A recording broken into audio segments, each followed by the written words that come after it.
Now, as far as Maharashtra is concerned, there are many unanswered questions at this point. Can Ajit Pawar evade the anti-defection law?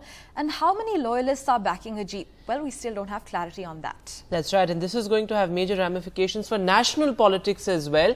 The question is this the biggest coup ahead of 2024? Well, Sanket breaks it down for us. So how does one really read what has happened on Sunday, the Sunday edition of the Maharashtra Mahabharat, which has in fact been going on since 2019. The political volatility in the state only just continues. Now, many different ways of looking at this, and we start with a very basic question. What was the need? Why was the need felt on both sides, the NCP faction as well as the BJP Shinde combined, that this should be done?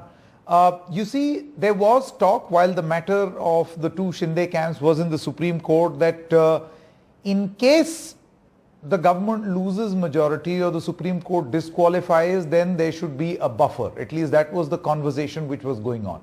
That never happened because the Supreme Court then said that it's in the speaker's domain and the speaker will decide the fate of these MLAs. And yet you have more people being added.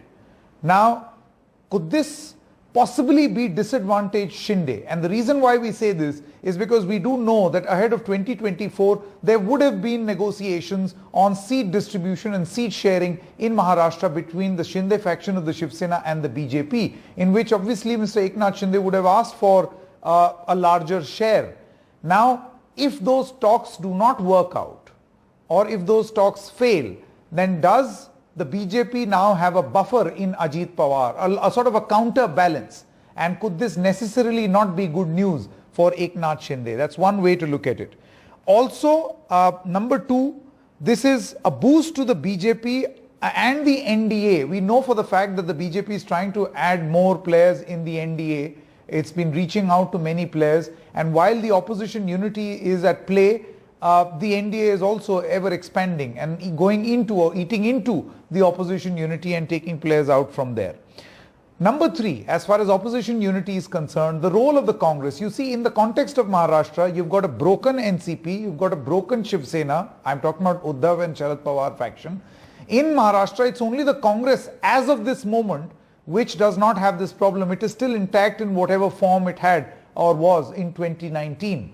Now, two things. Number one, it is a burden on the Congress to make sure that their flock remains together. Number two, if that happens, then in the next opposition unity meeting, the Congress can very well turn around and tell these smaller alliance partners that we were able to keep our flock together. You also need to do the same, and thus giving them more elbow room in negotiations on the opposition unity table. And then number four, of course, the big point.